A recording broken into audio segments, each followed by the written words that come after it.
Uncle Tom's Cabin by Harriet Beecher Stowe. Chapter 6, Discovery. Mr. and Mrs. Shelby, after the protracted discussion of the night before, did not readily sink to repose, and, in consequence, slept somewhat later than usual the ensuing morning. "I wonder what keeps Eliza," said Mrs. Shelby, after giving her bell repeated pulls to no purpose. Mr. Shelby was standing before his dressing-glass, sharpening his razor, and just then the door opened, and a colored boy entered with his shaving water. "Andy," said his mistress, "step to Eliza's door and tell her I have rung for her 3 times. Poor thing," she added to herself with a sigh. Andy soon returned, with his eyes very wide in astonishment. "Lor, missus, Lizzie's drawers is all open, and her things all lying every which way, and I believe she's done cleared out." The truth flashed upon Mr. Shelby and his wife at the same moment. He exclaimed, "Then she suspected it, and she's off." "The Lord be thanked," said Mrs. Shelby. "I trust she is." "Wife, you talk like a fool. Really, it will be something pretty awkward for me if she is. Haley saw that I hesitated about selling this child, and he'll think I convinced at him to get him out of the way. It touches my honor," and Mr. Shelby left the room hastily. There was great running and ejaculating and opening and shutting of doors and appearance of faces in all shades of color in different places for about a quarter of an hour. One person only, who might have shed some light on the matter, was entirely silent, and that was the head cook, Aunt Chloe. Silently and with a heavy cloud settled down over her once joyous face, she proceeded making out her breakfast biscuits, as if she heard and saw nothing of the excitement around her. Very soon about a dozen young imps were roosting, like so many crows, on the veranda railings, each one determined to be the first one to apprise the strange master of his ill luck. "He'll be real mad, I'll be bound," said Andy. "Won't he swear?" said little black Jake. "Yes, for he does swear," said the woolly-headed Mandy. "I heard him yesterday at dinner. I heard all about it then, 'cause I got into the closet where Missus keeps the great jugs, and I heard every word." And Mandy, who had never in her life thought of the meaning of the word she had heard, more than a black cat, now took airs of superior wisdom and strutted about, forgetting to state that, though actually coiled up among the jugs at the time specified, she had been fast asleep all the time. When at last Haley appeared, booted and spurred, he was saluted with the bad tidings on every hand. The young imps on the veranda were not disappointed in their hope of hearing him swear, which he did with the fluency and frenzy which delighted them all amazingly, as they ducked and dodged hither and thither to be out of the reach of his riding whip, and all whooping off together, they tumbled in a pile of immeasurable giggle on the withered turf under the veranda, where they kicked up their heels and shouted to their full satisfaction. "If I had the little devils," muttered Haley between his teeth. "But you ain't got 'em, though," said Andy with a triumphant flourish, and making a string of indescribable mouths at the unfortunate traitor's back, when he was fairly beyond hearing. "I say now, Shelby, this year's a most extraordinary business," said Haley, as he abruptly entered the parlor. "It seems that gal's off with her young'un. Mr. Haley, Mrs. Shelby and present, and Mr. Shelby." "I beg pardon, ma'am," said Haley, bowing slightly with a still lowering brow. "But still I say, as I said before, this year's a singular report. Is it true, sir?" "Sir," said Mr. Shelby, "if you wish to communicate with me, you must observe something of the decorum of a gentleman. Andy, take Mr. Haley's hat and riding whip. Take a seat, sir." Yes, sir. I regret to say that the young woman, excited by overhearing or having reported to her something of this business, has taken her child in the night and made off. I did expect fair dealings in this matter, I confess, said Haley. Well, sir, said Mr. Shelby, turning sharply round about upon him, what am I to understand by that remark? If any man calls my honor in question, I have but one answer for him. The trader cowered at this, and in a somewhat lower tone said that it was plaguily hard on a fellow that had made a fair bargain to be gulled that way. Mr. Haley, said Mr. Shelby, if I did not think you had some cause for disappointment, I should not have borne you with the rude and unceremonious style of your entrance into my parlor this morning. I say thus much, however, since appearances call for it, that I shall allow of no insinuations cast upon me, as if I were at all partner to any unfairness in this matter. Moreover, I shall feel bound to give you every assistance in the use of horses, servants, and etc. in the recovery of your property. So in short, Haley, he said, suddenly dropping from the tone of dignified coolness to his ordinary one of easy frankness, the best way for you to keep good-natured and eat some breakfast, and we will then see what is to be done. Mrs. Shelby rose now, and said her engagements would prevent her being at the breakfast table that morning, and disputing a very respectable mulatto woman to attend to the gentleman's coffee at the sideboard, she left the room. Old lady don't like your humble servant, over and above, said Haley, with an uneasy effort to be very familiar. I am not accustomed to hear my wife spoken of with such freedom, said Mr. Shelby dryly. Beg pardon, of course, only a joke, you know, said Haley, forcing a laugh. Some jokes are less agreeable than others, rejoined Shelby. Devilish free, now I've signed those papers. Cuss him, muttered Haley to himself. Quite grand, since yesterday.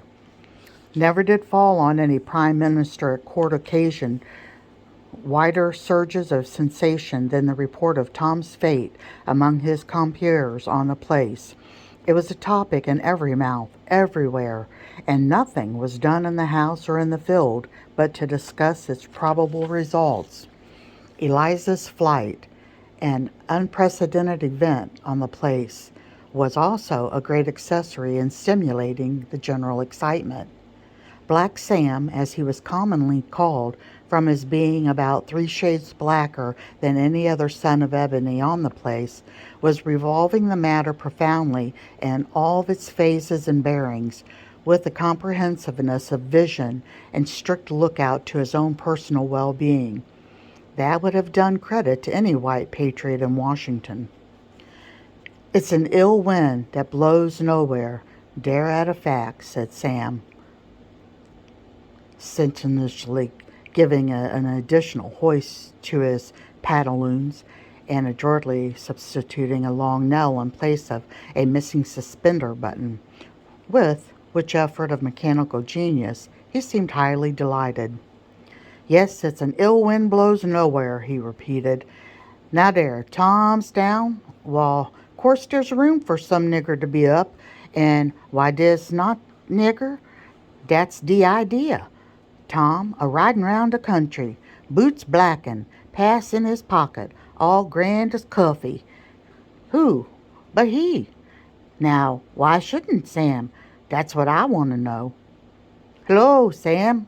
Oh, Sam, Massa wants you to catch on Bill and Jerry, said Andy, cutting short Sam's soliloquy. Hi, what's afoot now, young'un? Why, don't you know, I suppose, that Lizzie's cut stick and cleared out with her young'un? You teach your granny, said Sam, with infinite contempt, knowing it a heap sight sooner than you did. This nigger ain't got so green now. Well, anyway, Master wants Billy and Jerry geared right up, and you and I's to go with Master Haley to look after her. Good, now, that's the time of day, said Sam. It's Sam that's called For in these your times he's the nigger. See, I don't catch her now. Masser see that Sam can do. Ah, but Sam, said Andy, you better think twice, for Massis won't want her cotched, and she'll be in your wool. Ha, said Sam, opening his eyes. How you know that? Heard her say so. My own self, this blessed morning, when I bring in Massa's shaving water. She sent me to see why Lizzie didn't come to dress her, and when I told her she was off, she just rise up and she says, the Lord be praised. And Masser, he seemed real mad, and he sees, wife, you talk like a fool. But Lord, she bring 'em down too. I knows well enough how that'll be. It's allers best to stand Mrs. side and defense now, I tell her. Black Sam, upon this, scratched his woolly pate, which, as if it did not contain very profound wisdom, still contained a great deal of a particular species, much in demand among politicians of all complexions and countries, and vulgarly dominated knowing which side the bread is buttered. So, stopping with grave consideration, he again gave a hitch to his pantaloons, which was his regularly organized method of assisting his mental perplexities. "Der ain't no sayin', never, 'bout no kind of thing in dis yer world," he said at last. Sam spoke like a philosopher, emphasizing this as if he had a large experience in different sorts of worlds, and therefore had come to his conclusions advisedly. Now certain I'd said that Mrs. would have scoured the varsal world after Lizzie, added Sam thoughtfully. So she would, said Andy, but can't you see through a ladder, you young black nigger? Mrs. don't want dis Master Haley to get Lizzie's boy. That's to go. Ha, said Sam, with an indescribable intonation known only to those who have heard it among the Negroes. And I'll tell you more and all, said Andy. I s'pect you better be making tracks for them hoses. Mighty sudden, too, for I heard Mrs. quarrelin' after you. So, you'd stood foolin' long enough. Sam, upon this, began to bestir himself in real earnest, and after a while appeared, bearing down gloriously toward the house, with Bill and Jerry in the full canter, and adroitly throwing himself off before they had any idea of stopping. He brought them up alongside of the horse post like a tornado. Haley's horse, which was a skittish young colt, winced and bounced and pulled hard at the halter. "Ho, ho," said Sam. "Skeerin', are ya?" And his black visage lighted up with a curious, mischievous gleam. "I'll fix you now," he said. There was a large beech tree overshadowing the place, and the small, sharp, triangular beech nut lay scattered thickly on the ground. With one of those in his fingers, Sam approached the colt, stroking and patting, and seemed apparently busy in soothing his agitation. On pretense of adjusting the saddle, he adroitly slipped under it at the sharp little nut, in which the manner that the least weight brought upon the saddle would annoy the nervous sensibilities of the animal without leaving any perceptible graze or wound. "Dar," he said, rolling his eyes with approving grin. "Me fix 'em." At this moment Mrs. Shelby appeared on the balcony, beckoning to him. Sam approached with a good determination to pay court, as did every suitor after a vacant place at St. James or Washington. "Why have you been loitering so, Sam? I sent Andy to tell you to hurry." "Lord bless you, missus," said Sam. "Horses won't be cotched all in 1 minute. They dare cleared way down to the south pasture, and the Lord knows where." "Sam, how often must I tell you not to say Lord bless you, and the Lord knows, and such things? It's wicked." "Oh, Lord bless my soul, I done forgot, missus. I won't say nothing of that sort no more." "Why, Sam, you just have said it again." "Did I? Oh, Lord, I mean, I didn't go first to say it. You must be careful, Sam." "Just let me get my breath, missus, and I'll start in fair. I'll be very careful. Well, Sam, you are to go with Mr. Haley to show him the road and help him. Be careful of the horses, Sam. You know Jerry was a little lame last week. Don't ride them too fast. Mrs. Shelby spoke the last words with a low voice and strong emphasis. Let this child alone for that, said Sam, rolling up his eyes with a volume of meaning. Lord knows. Ha! Didn't say that, he said, suddenly catching his breath with a ludicrous flourish of apprehension, which made his mistress laugh in spite of herself. Yes, missus, I'll look out for the horses. Now, Andy, said Sam, returning to his stand under the beech tree, you see, I wouldn't be at all surprised if that old gentleman's creature should go a-flinging by and by when he comes to be getting up. You know, Andy?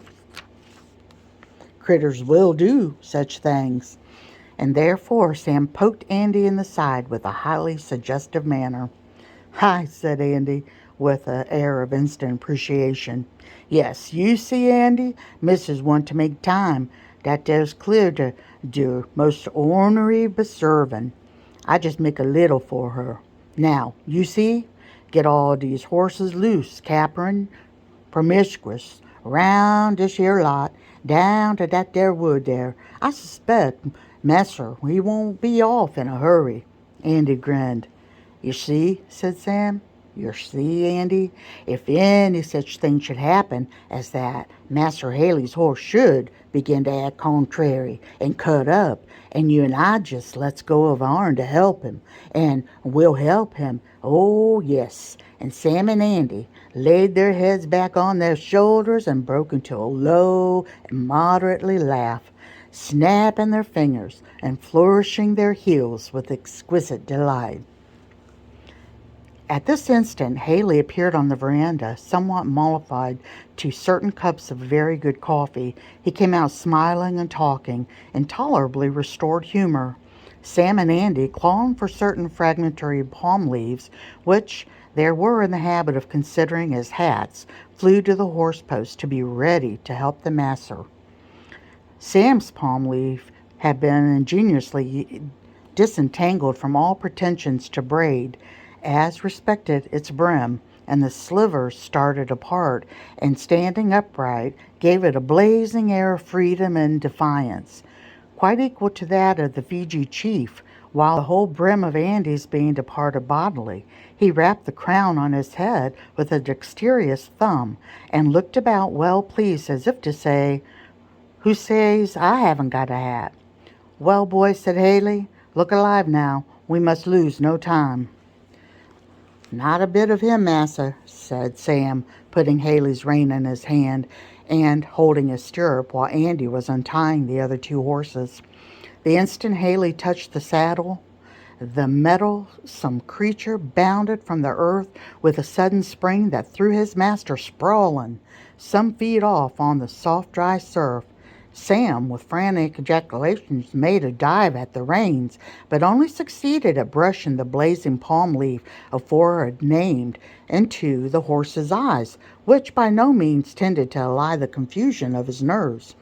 So, with great vehemence, he overturned Sam, and giving 2 or 3 consumptuous snorts, flourished his heels vigorously into the air, and was soon prancing away towards the lower end of the lawn, followed by Bill and Jerry, whom Andy had not failed to let loose, according to contract, speeding them off with various direful ejaculations, and now ensued a miscellaneous scene of confusion. Sam and Annie ran and shouted. Dog barked here and there, and Mike, Mose, Mandy, Fanny, and all the smaller specimen of the place, both male and female, raced, clapped hands, whooped and shouted with outrageous officiousness, untiring zeal.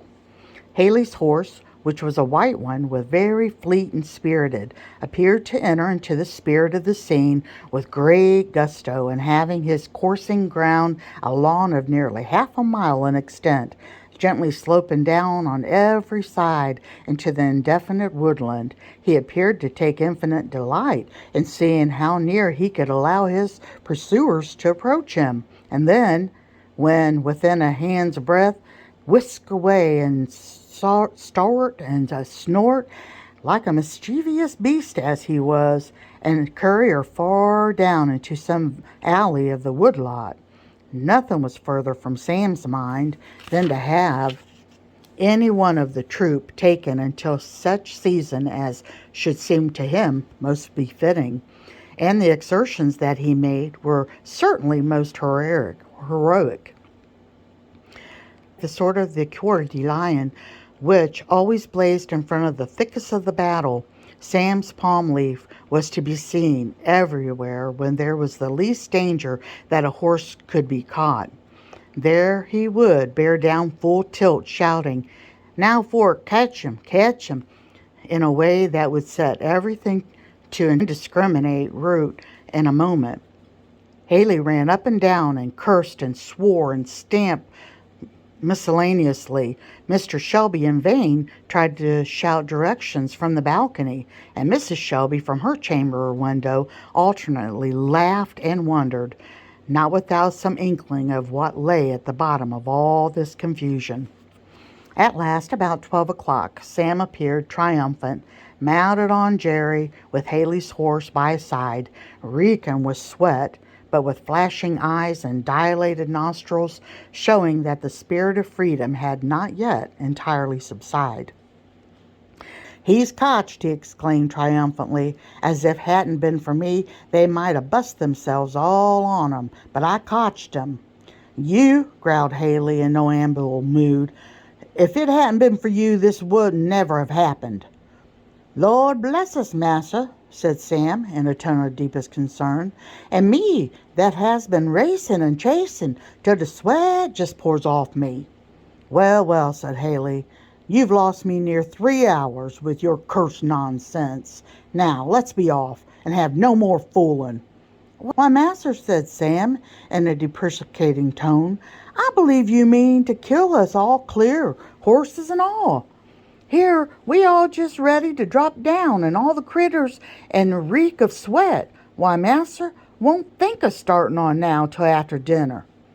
Master's hoss wants rubbing down. See how he's placed it himself, and Jerry limps too. Don't think missus would be willing to have us start this your way, no how. Lord bless you, master, we can kick 'un up if we do stop. Lizzie never has no great things of a walker." Mrs. Shelby, who greatly to her amusement had overheard this conversation from the veranda, now resolved to do her part. She came forward and, courteously expressing her concern for Haley's accident, pressed him to stay for dinner, saying that the cook should bring it on the table immediately. Thus, all things considered, Haley, with rather an ineffable grace, proceeded to the parlor, while Sam, rolling his eyes after him with unutterable meaning, proceeded gravely with the horses to the stable yard. "Did you see him, Andy? Did you see him?" said Sam, when he had got fairly beyond the shelter of the barn and fastened the horse to the post. "Oh, Lord, if it wasn't as good as a meeting now, to see him a-dancing and kicking and swearing at us. Didn't I hear him? Swore away, old feather.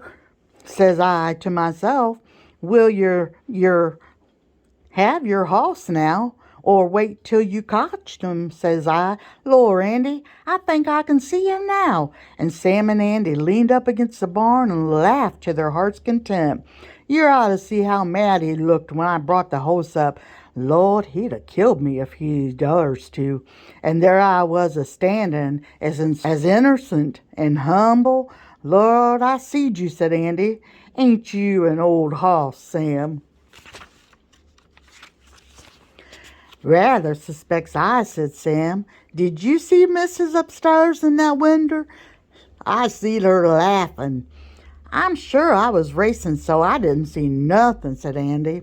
"Well, yer see," said Sam, proceeding gravely to wash down Haley's pony, "I've why yer may call a habit an observation, Andy. It's a very important habit, Andy, and I commend yer for being cultivating it now you're young. Hist up that hind foot, Andy. You see, Andy, it's bobservation makes all the difference in niggers. Didn't I see which way the wind blew this morning? Didn't I see what Missus wanted, though she never let on? Dat ar's bobservation, Andy. I suspect that's what you may call a faculty.